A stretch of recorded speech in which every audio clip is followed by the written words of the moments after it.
So hey guys, welcome back to my YouTube channel. I am Deepika and today I am going to explain chapter 1 of class 12, that is reproduction in organism. ये हमारा second lecture है और आज हम इसमें sexual reproduction के बारे में पढ़ेंगे, ठीक है। So let's begin. सो यहाँ से हम स्टार्ट करते हैं। ये कह रहे हैं कि sexual reproduction involves formation of male and female gamete either by same individual और by different individuals of the opposite sex. भाई एसआर के अंदर क्या होता है, हमारे मेल गैमेट बनते हैं और फीमेल गैमेट बनती है। या तो वो सेम इंडिविजुअल से बने या अलग अलग इंडिविजुअल से जो अपोजिट सेक्स के होते हैं। मीन्स एक मेल है तो एक फीमेल होता है, ठीक है। अब ये जो गैमेट बने हैं एसआर में, सेक्सुअल रिप्रोडक्शन में, ये जो गैमेट बनते हैं वो फ्यूज होएंगे और क्या बनाएंगे, जाइगोट। जाइगोट फर्दर क्या बनाता है, नया ऑर्गेनिज्म बनाता है, ठीक है। अगर हम सेक्सुअल रिप्रोडक्शन का एसेक्सुअल रिप्रोडक्शन से कंपेयर करते हैं तो पाया गया कि जो सेक्सुअल रिप्रोडक्शन है वो बहुत एलेबोरेट, कॉम्प्लेक्स और स्लो प्रोसेस होती है, ठीक है, ये ध्यान रखना। अब इसमें क्या है, मेल और फीमेल गैमेट जो है उनका फ्यूज़न होता है, तो ये ऑफस्प्रिंग जो है वो एक दूसरे के सिमिलर बिल्कुल नहीं होते, ना ही वो पेरेंट से मिलते हैं। सो इस जो मतलब वो बिल्कुल नहीं मिलते हैं तो दैट वी कॉल्ड वेरिएशन। तो सेक्सुअल रिप्रोडक्शन में हमें ऑफस्प्रिंग में क्या देखने को मिलती है, वेरिएशन देखने को मिलती है। जेनेटिक्स चैप्टर में हम देखते हैं कि वेरिएशन क्यों ज़रूरी होती है, वो इवोल्यूशन के लिए ज़रूरी होती है, ठीक है। अब है कि study of diverse organism, plant, animals और फंजाई शो दैट दो they differ so greatly in external morphology. भाई हमने एक स्टडी की तो उस स्टडी में क्या देखा, जैसे प्लांट हो गया, एनिमल्स हो गए, फंजाई हो गए, देखा गया कि वो काफ़ी डिफर हैं किस तरीके से, बाहर से दिखने में, है ना। अब फंजाई और ह्यूमन एक जैसे थोड़े ना दिखेंगे, सिंपल सी बात है। तो काफ़ी डिफर हैं एक्सटर्नल मॉर्फोलॉजी, बाहर से दिखने में। इंटरनल स्ट्रक्चर या फिजियोलॉजी जो उनका इंटरनल एनाटॉमी बोल सकते हैं, सो वो भी डिफर है। तो जब हम सेक्सुअल मोड ऑफ रिप्रोडक्शन की बात करें तो सरप्राइजिंग वो भी सेम पैटर्न शो करते हैं। चलो डिस्कस करेंगे इनके बारे में क्या क्या है। So all organism have to reach a certain stage of growth and maturity in their life before they can reproduce sexually. Sexually reproduce करने से पहले हर ऑर्गेनिज्म एक पर्टिकुलर उसकी ग्रोथ की स्टेज आती है और वो मैच्योर होता है अपनी लाइफ में। वो जो पीरियड है जब उसकी ग्रोथ हो रही होती है, दैट पीरियड वी कॉल ज़ुअलाइन फेज, ठीक है। प्लांट के केस में इसको वेजिटेटिव फेज बोलते हैं। ये जो फेज है वो वेरिएबल ड्यूरेशन का हो सकता है अलग अलग ऑर्गेनिज्म में, किसी में कितने साल का हो सकता है, किसी में कितने महीने का हो सकता है, वो डिपेंड करता है, ठीक है। अब क्या होता है कि जो जुअलाइन फेज है या वेजिटेटिव फेज है, उसका जैसे ही एंड होता है तो हमारी बिगिनिंग होती है। किस चीज़ की बिगिनिंग होती है भाई, रिप्रोडक्टिव फेज की बिगिनिंग होती है। तो ये हम देख सकते हैं, हम हायर प्लांट्स में देख सकते हैं जब उनके फ्लावर आने को होते हैं। तो जब उनके फ्लावर आ रहे होते हैं तो हम कहेंगे कि ये रिप्रोडक्टिव फेज में जाने वाला है, ठीक है। So how long does it take for marigold, ये सब है। अब कह रहे हैं कि इन सम प्लांट, कुछ प्लांट में where flowering occurs more than once what would be called the inter flowering period, जुअलाइन और मैच्योर। सो ये डिस्कस करने वाले टॉपिक्स हैं कुछ। अब हम यहाँ बात करते हैं कि observe few trees in your area, do they flower during the same month year after year. Why do you think the availability of fruits like mango, apple, jackfruit is seasonal? Are there some plants that flower throughout the year and some others that show seasonal flowering? यहाँ कुछ नहीं, बस ये कहना चाहता है कि आप अपने एरिया में ट्रीज़ को ऑब्जर्व करो, देखो कि वो महीने या फिर साल बर साल जो उनके फ्लावरिंग आते हैं, जो हमारे मैंगो एप्पल हैं वो सीजनल होते हैं या नहीं होते हैं, इस तरीके से, ठीक है। सो यहाँ अगर हम बात करें एनुअल और बाइनियल टाइप प्लांट जो होते हैं, वो एनुअल हो सकते हैं, बाइनियल हो सकते हैं, पेरेनियल हो सकते हैं। एनुअल होते हैं जो एक साल में एक बार फ्लावरिंग करे, एनुअल है ना, एनुअल मतलब एक साल में। बाइनियल होते हैं जो एक साल में दो बार फ्लावरिंग करे। तो ये clear cut vegetative, reproductive, senescent phase इनमें से आराम से देखने को मिलता है, क्योंकि एक साल में हमें पता होता है भाई 3 महीने का इसका जुअलाइन फेज है, बाकी का रिप्रोडक्टिव है, बाकी का सेनेस्केंस मतलब आगे चला जाता है, ठीक है। सो ये हमें आराम से देखने को मिलता है, ये जो फेज है वो हमें आराम से देखने को मिलेंगे। अब बात करते हैं पेरिनियल की। पेरिनियल होते हैं जो एक साल में काफ़ी बार क्या करें, फ्लावरिंग शो करे, ठीक है। तो it is very difficult to clearly define these phases. तो इन फेजेस का पेरिनियल में काफ़ी मुश्किल हो जाता है देखना। अब कुछ प्लांट ऐसे हैं जिनका बहुत खतरनाक टाइप का फ्लावरिंग फिनोमेना है। कैसे, कुछ जो होते हैं जैसे बैम्बू स्पीसीज की अगर हमने बात कर दी, flowers only once in their lifetime. भाई बैम्बू की अगर मैंने बात कर दी तो पूरी ज़िंदगी में एक ही बार फ्लावरिंग करता है, जनरली आफ्टर 50 to 100 ईयर्स, 50 या 100 साल में एक बार फ्लावरिंग करता है और बहुत सारे फ्रूट्स पैदा करेगा और मर जाएगा, ठीक है। एक स्ट्रोबलैंथस कुंथियाना नीलकुरंजी, ये एक और है हमारा प्लांट। तो ये क्या है, ये 12 साल में एक बार फ्लावरिंग करता है। तो जो इसका मतलब 2006 में सितंबर अक्टूबर में इसका फ्लावरिंग देखने को मिला था। This plant flower during September October 2006। Its mass flowering transferred large, मतलब ये एक हिली एरिया में पाया जाता है, केरला, कर्नाटका, तमिलनाडु, ठीक है। इनटू ब्लू स्ट्रेचेस एंड, ये काफ़ी टूरिस्ट जो है वो यहाँ घूमने को जाते हैं, ठीक है। तो ये 12 साल में एक बार फ्लावरिंग करता है, सोच के देखो। अब बात करते हैं कि इन एनिमल्स में द ज्वेलाइन phase is followed by morphological and physiological changes prior to active reproductive behaviour. Animal के अंदर जो ज्वेलाइन फेज होता है उसके अंदर क्या होता है, उसके अंदर भाई उसके बाहर का मीन्स मॉर्फोलॉजी, बाहर का दिखने का तरीका, मीन्स बाहर से दिखेगा कैसे, और फिजियोलॉजिकल चेंज होते हैं रिप्रोडक्टिव बिहेवियर से पहले, ठीक है। मीन्स रिप्रोडक्टिव फेज से पहले उसके अंदर काफ़ी चेंजेस हो जाते हैं। अब the reproductive phase is also a variable duration in different, ये भी अलग अलग टाइप का हो सकता है, मीन्स अलग अलग ड्यूरेशन का हो सकता है अलग अलग ऑर्गेनिज्म में, ठीक है। अब हम बात करते हैं कि अमंग एनिमल्स के केस में, फॉर एग्जांपल बर्ड्स की अगर हमने बात कर दी, तो ये कह रहा है कि क्या वो साल में, मतलब वो पूरे साल अपने एग ले करते रहते हैं और सीजनल होते हैं, पर्टिकुलर सीजनल होते हैं बहुत सारे, ठीक है। So mostly they are seasonal. तो व्हाट अबाउट अदर एनिमल्स जैसे फ्रॉग और लिजार्ड हो गए, तो आप देखोगे बर्ड्स जो होते हैं जो हमारे नेचर में रह रहे हैं वो सीजनली जो है वो अपने एग को ले करेंगे, ठीक है। लेकिन कुछ ऐसे बर्ड्स हैं जैसे पोल्ट्री फार्म्स में हो गए, कैप्टिविटी होती है जो हमने पकड़ के रख रखे हैं भाई, पोल्ट्री फार्म्स में हो गए, तो उनको हम एग ले करवाते हैं वो कमर्शियली एक्सप्लॉयटेशन के लिए, ठीक है। सो इस केस में जो एग ले करना है वो रिप्रोडक्शन करना नहीं है, नो, वो क्या है, ह्यूमन वेलफेयर के लिए कमर्शियल प्रोडक्शन होता है, ठीक है। ये ध्यान रखना भाई।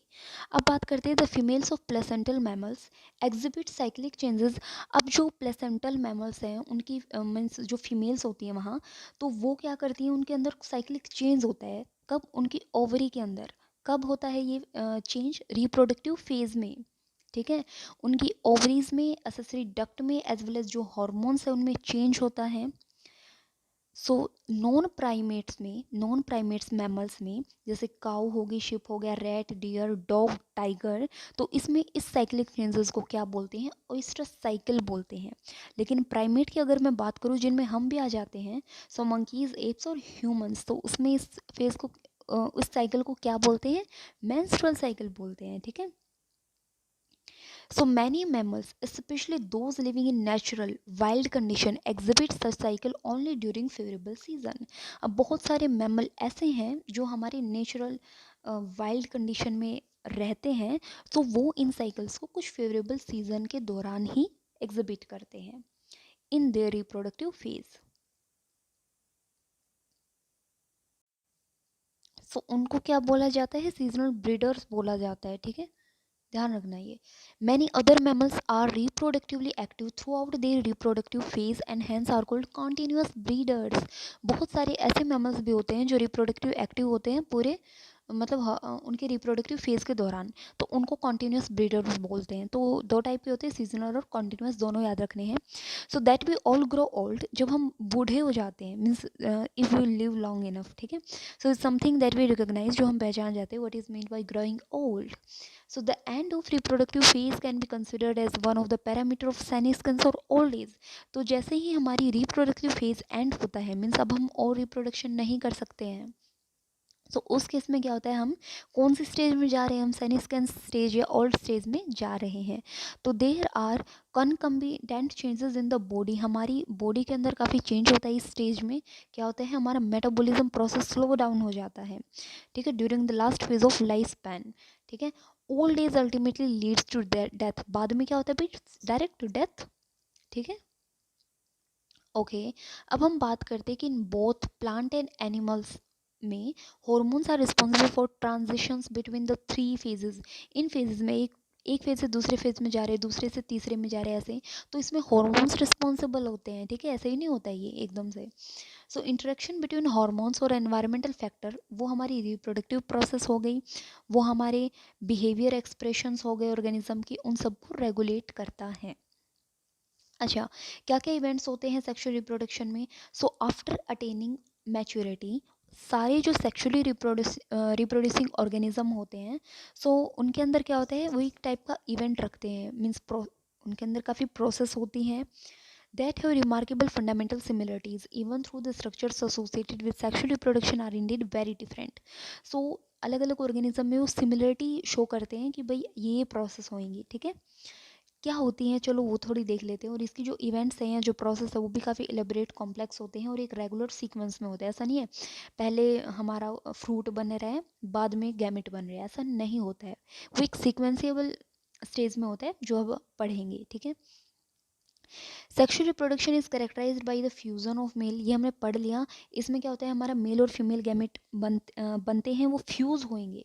वो जो फ्यूजन वाले प्रोसेस है that is called the fertilisation. और एक इसका अलग वर्ड भी यूज किया जाता है भाई, वो क्या है, सिनगैमी। सिनगैमी भी हम इसके लिए यूज कर सकते हैं, ठीक है, सिनगैमी। ओके अब कह रहे हैं कि मेल और फीमेल गैमेट फ्यूज हो गए, क्या बनाएंगे, जाइगोट। जाइगोट फर्दर क्या बनाएगा, एम्ब्रोए बनाएगा, ठीक है। इस प्रोसेस को the formation of embryo from the zygote is called the embryogenesis, ठीक है। For convenience these sequential events may be grouped into 3 distinct stages। अब इनको पढ़ने के लिए हमने ये 3 स्टेज बना रखी है जो हमारी एसआर के दौरान होता है। क्या क्या, प्री फर्टिलाइजेशन, फर्टिलाइजेशन और पोस्ट फर्टिलाइजेशन। अब प्री में क्या होता है, तो प्री में मतलब फर्टिलाइजेशन से पहले। तो फर्टिलाइजेशन मीन्स क्या होता है, हमारे मेल गैमेट है और फीमेल गैमेट है, ठीक है। सो मेल गैमेट और फीमेल गैमेट जो है हमारे बनते हैं और वो फ्यूज होते हैं, मीन्स फ्यूज होने वाले process that is called the fertilisation. तो इससे पहले क्या क्या होंगी भाई, हमारे गैमेट बनेंगे ना और वो ट्रांसफर होंगे। सो 2 प्रोसेस हमारी शो होती हैं प्री फर्टिलाइजेशन में। एक तो होती है हमारी गैमेटोजेनेसिस, एक होती है गैमेट ट्रांसफर। ये जो है वो क्या है, prior to the fusion of gametes, means fertilisation से पहले वाली प्रोसेस होती है, ठीक है। सो अब हम बात कर लेते हैं गैमेटोजेनेसिस क्या होती है। सो गैमेटोजेनेसिस हमें नाम से ही पता चल रहा है, formation of 2 types of gametes, male और फीमेल। गैमेट्स जो होते हैं वो हैप्लोइड सेल होती हैं, सबको पता है। ओके यहाँ हमें कुछ डायग्राम दिखा रखे हैं। जैसे ये डायग्राम जो है वो क्या है, दोनों गैमेट है, मेल और फीमेल हैं ये। और ये हमारे एक एल्गा का है, जैसे क्लैडोपोरा, ठीक है। अब इसमें क्या है, दोनों के दोनों एक जैसे दिख रहे हैं हमें। सो इनको हम बोलते हैं क्या, आइसोगैमेट्स। जो गैमेट्स को डिफ्रेंशिएट कर पाना मुश्किल है कि मेल है या फीमेल है, that gamete we can called them isogametes. अच्छा ये जो है बी वाला वो क्या है, हेट्रोगैमेट शो कर रहा है भाई, दोनों एक दूसरे के डिफर है, ठीक है, दिख नहीं रहे अच्छे से, मतलब सेम नहीं है। सो ये जो गैमेट्स है वो किसके दिखा रखे हैं, ये भी एक एल्गा के हैं। एल्गा का नाम क्या है, फ्यूकस, ठीक है। सो ये हेट्रोगैमेट्स हैं।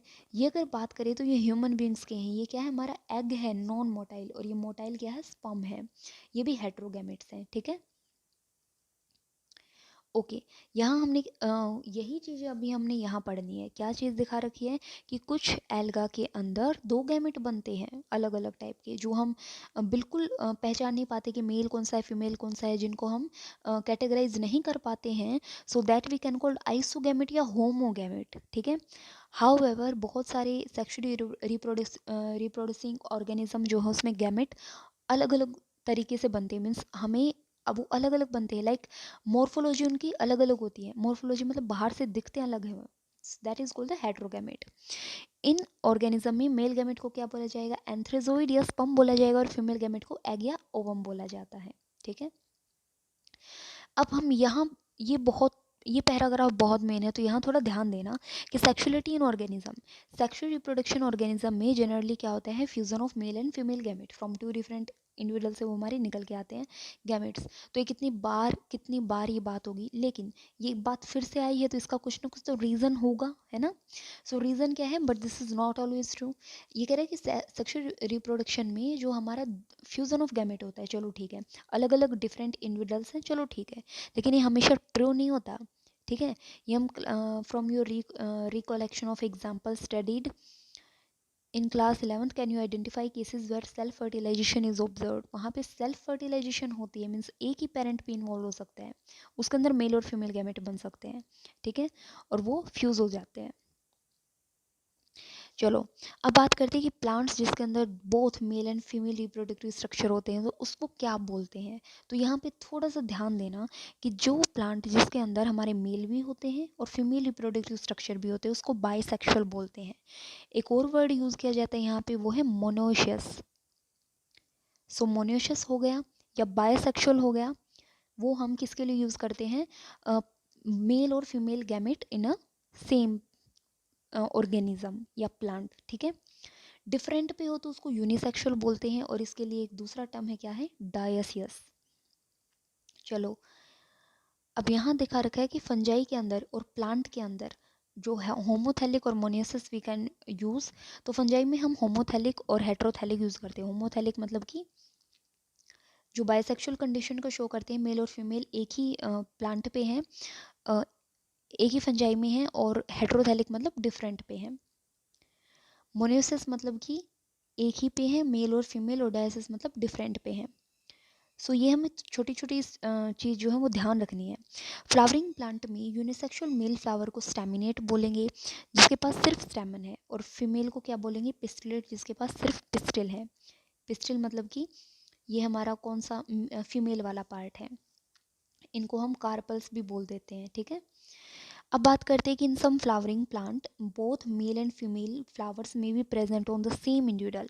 ओके, ये फिर से वही बात है, मोनोसिस का मतलब क्या होता है, मेल और फीमेल जो है वो सेम इंडिविजुअल्स में होती हैं, और सेपरेट में हो तो that we can call dioecious. कुछ एग्जांपल है मोनोसिस के, वो है कुकुरबिटा, कोकोनट्स, एंड डायसिस के हैं पपाया और date palm.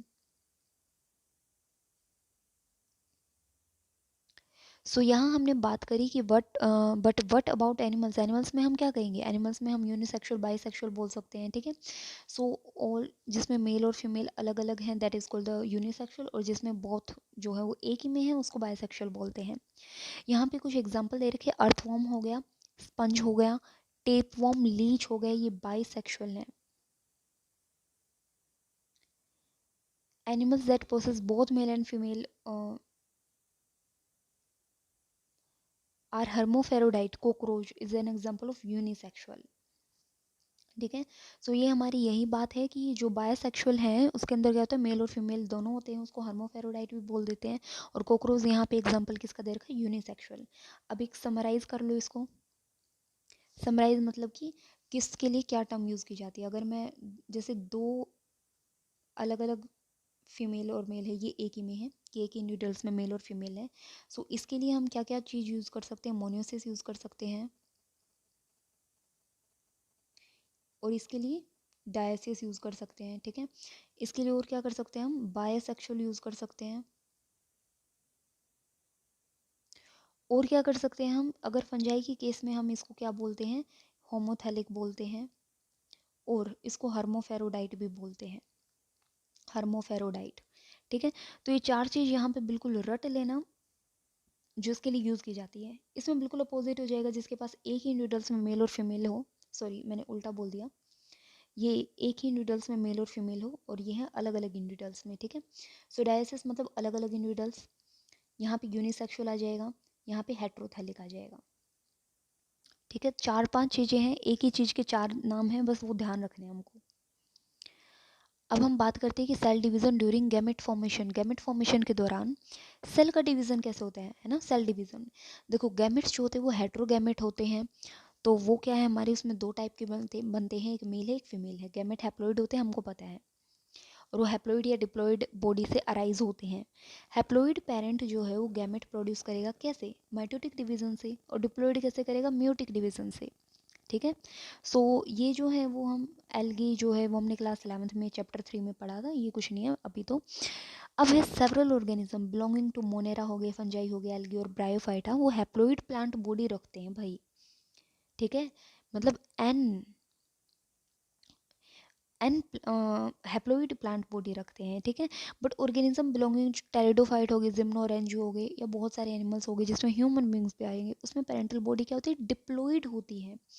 So it is obvious that meiosis या rotational division has to occur if diploid body. अब मैंने ये बता ही दिया था कि अगर सिंगल मतलब हैप्लॉइड बॉडी है तो उसमें माइटोसिस होगा, अगर डिप्लॉइड बॉडी है तो उसमें क्या होता है, हमारा मियोसिस होएगा। क्योंकि हमारी गैमेट हैप्लॉइड होगी ऑलवेज।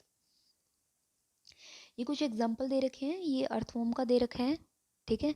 अर्थवॉर्म में हमारे जो है ये क्लेटेलम, और अर्थवॉर्म में ये दिखा रखा है ना पूरा स्ट्रक्चर, टेस्टिस और ओवरी एक ही साथ। सो मीन्स ये क्या है, हमारा मोनेसिस कंडीशन शो कर रहा है। और ये वाला यहाँ पे जो है वो कॉकरोच का दिखा रखा है, ये मेल वाला है, ठीक है, अलग अलग है ये मेल वाला है, और इससे नीचे वाला ये क्या है, फीमेल वाला।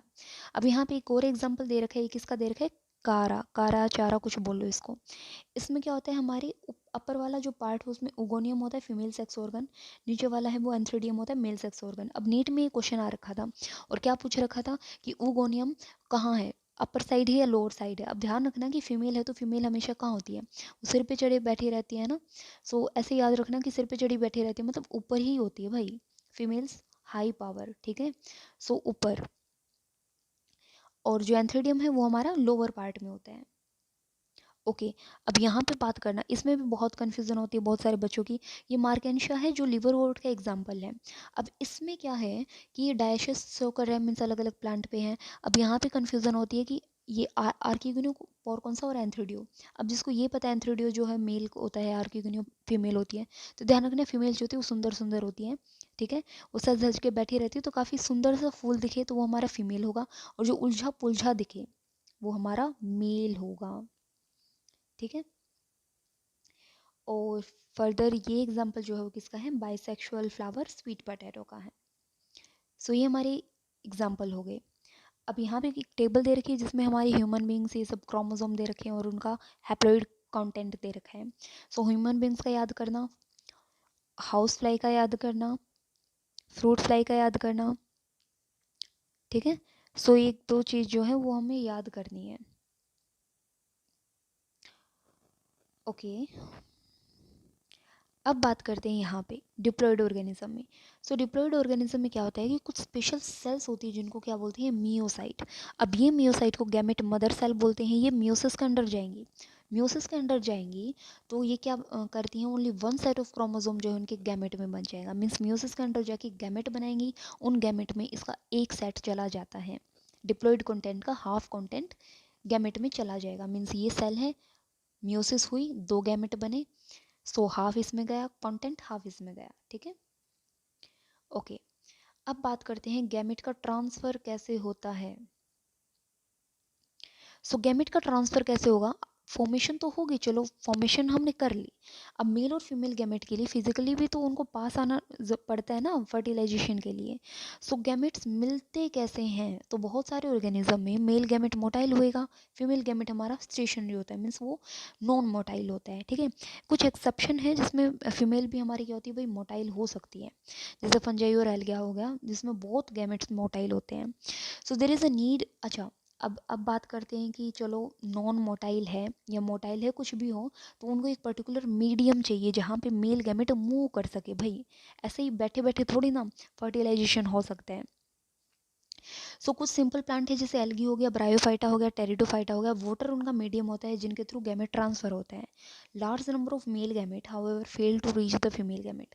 अब वाटर मीडियम है, जैसे यहाँ हमारा कुछ है वाटर मीडियम है, तो बहुत सारे जो हमारे मेल गैमेट निकल के आते हैं, सो उनका क्या होता है, लॉस भी होता है। क्यों, क्योंकि वो बहुत अमाउंट में निकलना पड़ेगा। क्यों, क्योंकि यहाँ पहुँचने के लिए बहुत सारे तो फेल हो जाते हैं, पहुँच नहीं पाते हैं, इसलिए इसको और इससे क्या होता है, loss of male gamete during transport. तो मेल गैमेट जो है वो काफ़ी ज़्यादा नंबर में प्रोड्यूस होते हैं देन द फीमेल गैमेट, ये भी ध्यान रखना अगर वाटर मीडियम है तो। मीन्स मीडियम एक लिक्विड ही होता है मेनली। अब बात करते हैं यहाँ पे ये क्या है, ये फ्यूजन ऑफ गैमेट शो कर रखा है, ये जाइगोट बना दिया और फिर ये नया इंडिविजुअल बना दिया। कि सीड प्लांट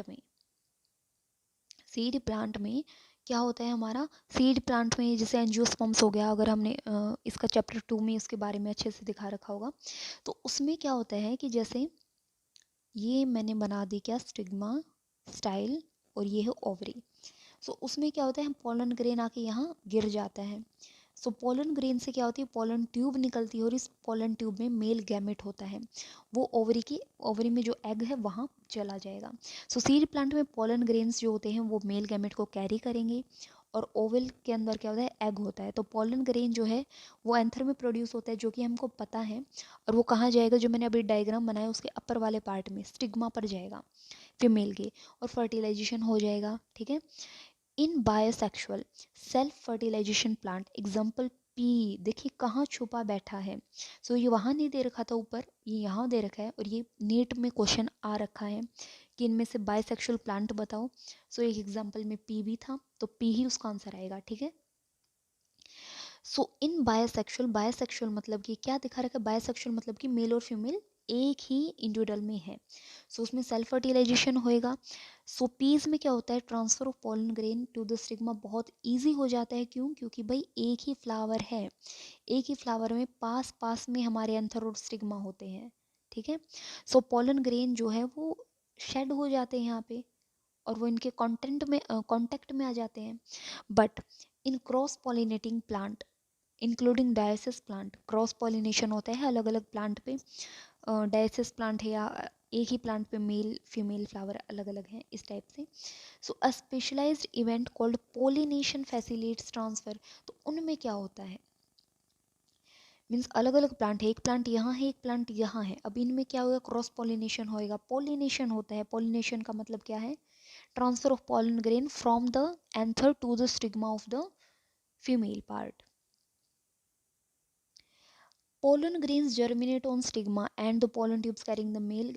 वही बात है जो मैंने अभी बताई कि ये हमारा स्टिग्मा है, ये स्टाइल है, ये ओवरी है, यहाँ पे पोलन ग्रेन आके गिर गए। अब ये पोलन ग्रेन, ये जो स्टाइल है ना अपनी नीचे वाली, सो क्या होता है कि ये जो पोलन ग्रेन यहाँ गिरे हैं, इनमें से क्या होता है, एक ट्यूब निकलती है, पोलन ट्यूब।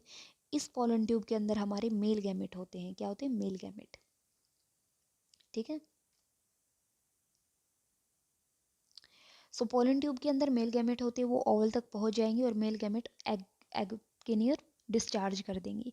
डायसिस प्लांट में क्या होता है, डायसिस प्लांट मतलब डिफरेंट इंडिविजुअल्स पे जो बने रहे, उनमें भी एक स्पेशल मैकेनिज्म होता है भाई गैमेट ट्रांसफर करने का।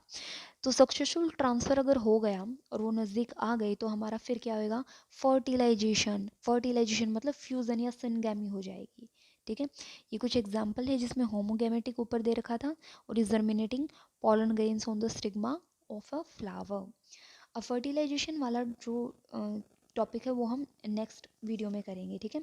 सो आज के लेक्चर में इतना ही गाइज, आप मिलते हैं नेक्स्ट वीडियो में with next lecture। Okay, so thanks for watching my video, and guys if you like my video then also subscribe my channel। Thank you।